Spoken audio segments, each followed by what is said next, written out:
When modern skeptics such as the new atheists encounter St. Anselm's maxim, faith-seeking understanding, they typically dismiss it as a relic of medieval ignorance or self-deception.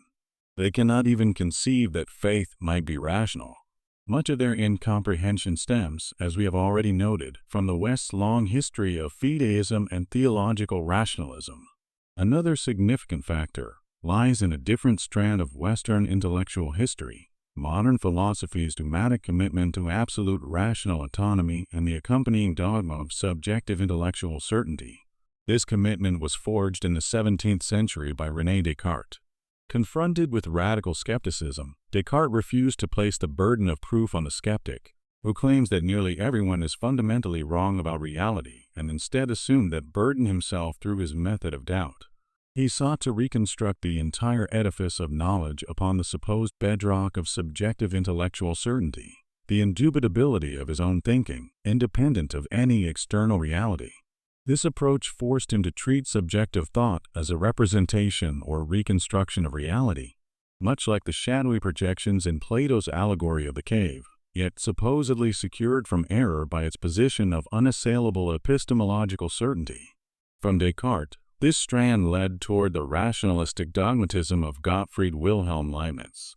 Leibniz accepted Descartes' premises but argued that subjective thought, by its very nature, mirrors reality and attains knowledge entirely through its own autonomous activity, independent of anything external to the mind. He compared human intelligence to the disembodied, unmediated knowledge that medieval philosophers had ascribed to angels. The strand then twisted in the opposite direction towards solipsistic skepticism through George Berkeley and David Hume. Both accepted Descartes' view that thought consists solely of the mind's subjective contents, yet they doubted whether those contents could provide certain knowledge of any external world.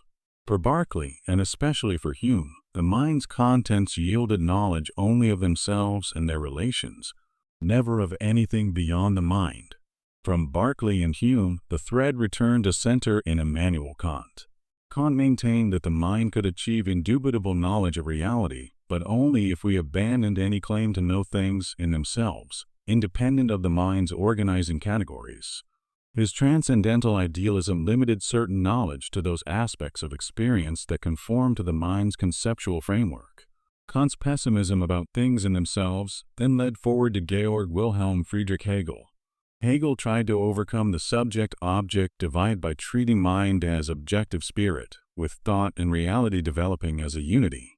Yet Hegel's system, like Descartes', ultimately rested on the same flawed foundation, the presumed indubitability of the mind's own contents.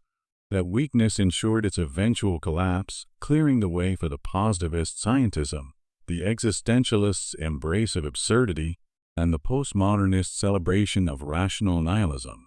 These philosophers tugged on this metaphorical thread because they implicitly rejected St. Anselm's insight that all reasoning begins with faith. They refused to accept that human rationality is inherently subject to reality itself. Instead of trusting reality's self-disclosure to the mind, they chose absolute rational autonomy. Yet absolute rational autonomy presupposes the Cartesian model of consciousness as a private theater in which the external world is merely projected. This model inevitably generates the intractable epistemological problem of whether the projection matches reality, a problem that produced the very absurdities that undermine their projects. These thinkers were mistaken. St. Anselm was correct. Honest introspection confirms it. Consciousness is not a detached spectator limited to depicting sensory impressions of real things. It is not awareness of ideas or representations. Rather, it is direct awareness of real things in which we are already immersed. Consciousness is not a representation, but an unavoidable participation, a being in the world, as Martin Heidegger described it. This participation itself rests on implicit faith. We trust that reality genuinely discloses itself to us, and that there is a fundamental accord between consciousness and being. Every act of reasoning likewise begins with an unspoken trust that the mind can reliably move from one thought to another without falling into erratic or false associations. This trust, this implicit faith in perception and reason, lies at the heart of Thomas Reid's powerful critique of Descartes' way of ideas. In his 1764 work, An Inquiry into the Human Mind on the Principles of Common Sense, Reid wrote. The skeptic asks me, why do you believe the existence of the external object which you perceive?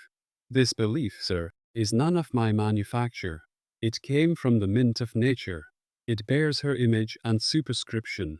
And, if it is not right, the fault is not mine. I even took it upon trust, and without suspicion. Reason, says the skeptic, is the only judge of truth, and you ought to throw off every opinion and every belief that is not grounded on reason. Why, sir, should I believe the faculty of reason more than that of perception? They came both out of the same shop, and were made by the same artist. And if he puts one piece of false ware into my hands, what should hinder him from putting another? Reid would surely have agreed with St. Anselm that knowledge and understanding necessarily begin with an inescapable faith in the harmony between reason and the world. This faith cannot be evaded by appealing to natural selection.